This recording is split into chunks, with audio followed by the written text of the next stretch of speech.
Basta Diyos na lang natin, sabi ko, bahala na sila. Kaya si Isko, nuno ng kasinungalingan, pag nanakaw na, totoo yan, hindi. Bakit? Saan ba siya? Makakapagpaaral ba siya ng anak sa ibang bansa kung hindi siya nagnanakaw ng kaban ng bayan? Ang kanyang puso na pananaw bilang pagtulong sa mga maralita. Kaya dapat siya ang karapat-dapat magbago sa Maynila bilang loyalista. Nag-iusap ako sa lahat ng loyalista sa Maynila. Suportahan natin si Mama. Yes!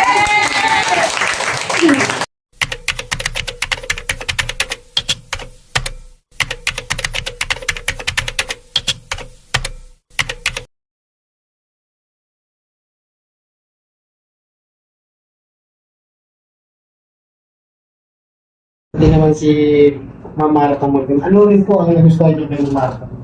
Sa ngayon, ang nagustuhan ko sa mga programa ni Ma'am Abukisya niya ay yung seryoso sa tao. Oo.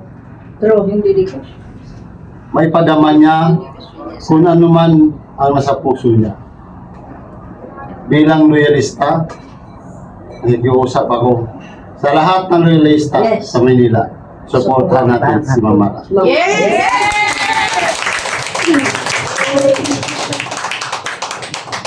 Bakit si Ma'am Mara ang karapat-dapat iluklok sa Maynila?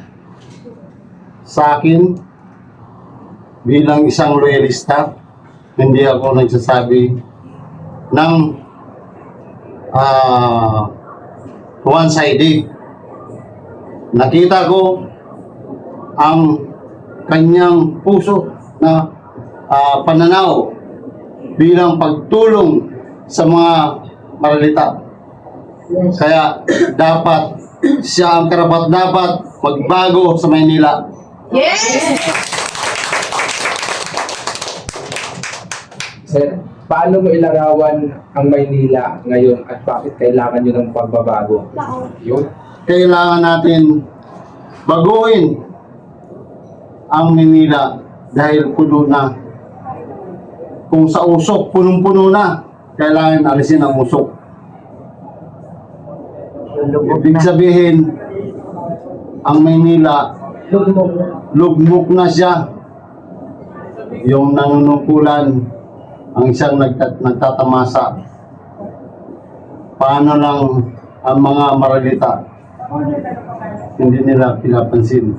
Halimbawa, yung mga nagtitinda, kung gaano lang nila pahirapan, walang permit, ang ginagawa nila, sinasakay na lang nila sa stock nila, nagpapaliwanag. 5-6 sa buwan. Galing sa Bombay, wala silang pakialam. Ang ginagawa nila, kinakarga lang nila. Nakikiusap. Walang pakialam ang mga tota ng nanunungkulan.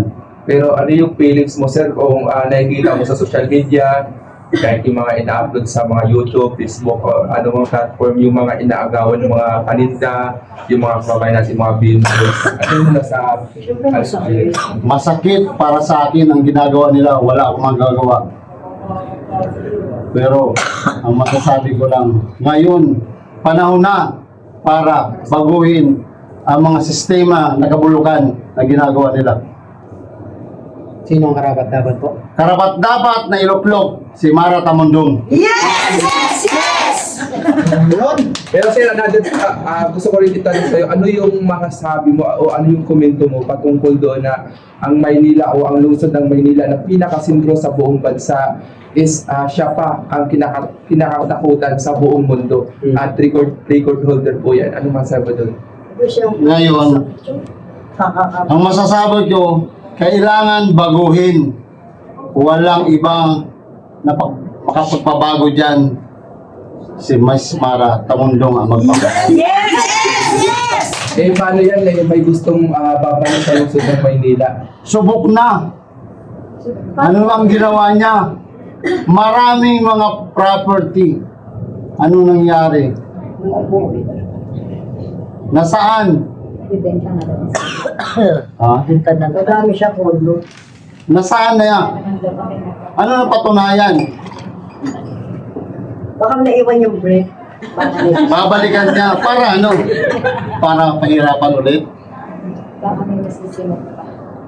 Ngayon, nakikiusap ako sa mga loyalista. Yes, napakarami Sama-sama tayo. Hawak kamay, tulungan natin si Mamara Rapid bisig. para siya ang tunay magbabago ng Maynila. Yes! Katuwang ng ating minamahal na presidente. Yan. So may mensahe ka ba kay President Bongbong Marcos, the same time kay Miss Mara? Bilang isang Sir, yung mensahe mo, kasi si Miss Mara isa sa nagtaguyod ng mga programa ng Oo. Presidente. So, bilang isang presidente ng Alliance, nakakunik din sa mga programa ng Pangulong Bongbong. Makikiusap ako siya. Makikiusap ako sa kanya na sana akayin mo siya para maging isang mayor ng Maynila. Sir, sana lang, bilang isang nanguna sa inyong mga samahan sa inyong vlog, ano yung magagawa mo? Sa ngayon, katulad po ng mga sinabi nila, ganun nga po, masyado na pong mahirap ang Maynila ngayon, di katulad dati, kasi dahil nga sa mga namumuno, marami silang binago, tapos marami na ang Maynila ngayon, Grabe. maraming nagagalit doon sa nakaupo, dahil nga po doon sa una-una yung mga pension ng mga senior. Tapos, ang sabi pa nila, pag hindi raw yung senior nakatira na doon sa barangay na yun, alis na sa listahan. Yun ang ginagawa nila. Kaya maraming senior nagagalit. Ayoko tingnan yun. Pero ano po masasabi natin sa ganun pong sitwasyon na ang ating mga manininda po ay ganun na lamang nila abusuin? Masyado pong parang kumbaga sa brutal. Brutal na yun, hindi na Hindi na makatao. makatao. Kasi yung mga iba nga po, di ba, nangungutang sila sa mga Bombay. Siyempre, nulugan nila yung araw-araw. Tapos, bigla nilang kukunin, ibabasura. Paano yung mga nila, utang nila? Paano nila mababayaran? Paano sila makakabawi? Paano sila makakabangon? Balita ko po may gustong bumalik ngayon dito sa Wala Maynila. na po siyang babalikan. Kahit sino pong tanungin, wala na siyang babalikan.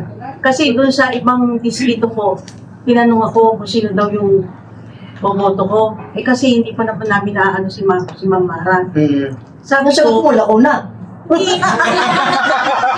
hindi, ang sabi ko si Hani kasi, marami na nagalit. Sabi ko, lalo na yung mga senior, dahil sa ginawa niya. Tapos sabi naman niya, bakit sila nagagalit kay Hani? Hindi naman nila alam yung ano yung kwento, totoong kwento daw. Parang yung inaano niya, ang sinisisi niya, si Isko daw ang talagang may kasalanan. Kung bakit wala ng pera, Kanya, pero sila pareho. bakit wala na raw pondo, hindi na alam ng mga tao yun. Yun ang sinasabi na. Pero sa yung mga kabuuan ng mga tanungin mo, wala na raw silang babalikan. Paano yun? Sabi na walang pera ang Maynila, bakit pinag-aagawan pa rin nila? Siyempre, parang pag sumunod ng bagsak ng budget, may pag-agawan ulit sila. May uupo sila. Kasi sila lang naman nakakaalam kung ano yung budget. Hindi nalalaman ng mga taong bayan yun eh. Gano'n niyo po, 1 year, 34 billion a year. Opo, saan po napupunta yan sa tingin ninyo? Sa nila. Eddie. Eh di ano yan eh. Yun ang lagi ng mga pitik. Eh di ako. Eddie at Kapati. Ay, baka may gusto ka sabihin eh. Baka may gusto ka sabihin eh. Sabihin mo na, labas mo na yan. Ganun pa yan.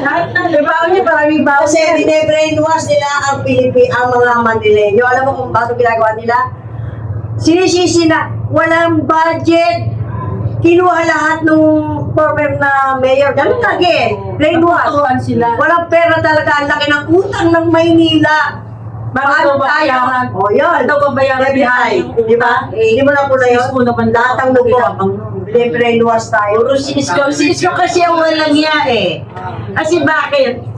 Nung umupo si Irap, ang laki ng utang sa kuryente, tubig. Sa dating image na ang Philippines capital is Manila. Dahil nandyan ang Malacanang lahat. Tapos, pinapos niya. Nung pangatlo, last term ni Irap sa pagka-mayor, bumitaw ang mulabi sa kanya dahil nagkaroon nga ng misunderstanding sa kayong anak. So, hindi namin binoto si mayor. Pero kami may sasahurin kami kay Isko na 6 na buwan. Ang sabi ni mayor, ito, sa plantilla namin to 148. 48 kami mulabi sa sahod. Iniwanan niya 15 million yung iniwan ni Irap. Si Isko ang nakinabang, pati yung project na yan ng Manila. So, kay Irap lahat yan. Kay Irap lahat yan, wala siya. Ngayon, ano sabi?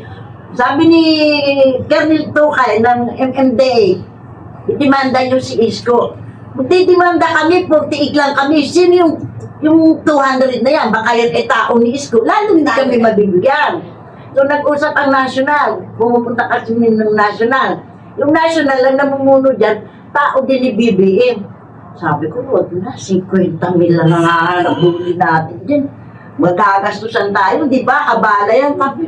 Pagpasa Diyos na lang natin. Sabi ko, bahala na sila. Kaya si Isko, nuno ng kasinungalingan, pag nakakauna, totoo yan, hindi. Bakit? Saan ba siya? Makakapagpaaral ba siya ng anak sa ibang bansa kung hindi siya nagnanakaw ng kaba ng bayan? Lagi sasabihin nila, wala raw iniwan si Irap na punto sa Maynila. Sinungaling siya, sabihin niya sa aking harapan. Alam namin yan dahil aming mento, tao ni Irap mismo. Magnanakaw siya. Ganun na ginagawa sa atin, binibreak mas tayo. Lagi sinasabi nila na walang punto, walang budget, ubos. Kasi, ako kahit may siya ko nung Sabi ka ba, kaya kumukumo sa City Hall? Walang pundo pala yan. Saan kayo kumukuha ng mga pinagagawa yung proyekto? Walang proyekto. Pero ayos na kayo dyan. Para kami paluwag lang makapasok ng Maynila. Eto na yung pagkakataon. Na sila'y lumayas na ng Maynila. Sa kanila walang pundo. So, subukan namin baguhin ng Maynila sa pamamagitan ni Ma'am Magtamundo! Yes! Yes! Yes!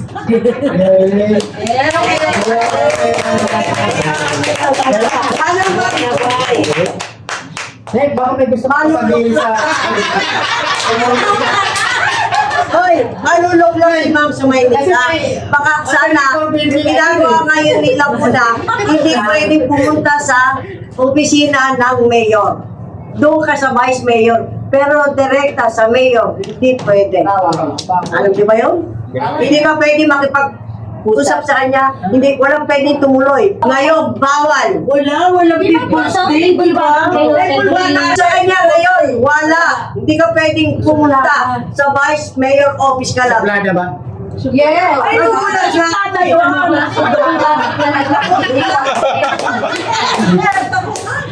Ilang taon na nakaupo ni tulog ng taliri yan, di ko nahawakan. Pagkasisada. Pumupunta na yan sa mga event. Pati sa mga sabi din sa alalian sa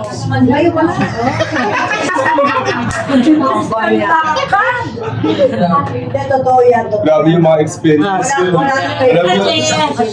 dahil sa kami ka Manileno, nakikita namin yung galaw nila. Nakikita namin yung galaw nila. Hindi kami empleyado na ito, hindi kami pumupunta. Bakit? Kumuha kami ng may business permit. Nagtarang kami. Pagka Webes, may libreng sine sa Maynila. Hindi manood kami ng sine, makaraos bawal sa ano nila. Meron naman. Meron naman. Kaya lang, Ay, sa tayo mo namin, inikot namin yung sitio. Nalalaman namin. Nay, ano pala ba, Tay? nagulat ka ako. English eh. Okay,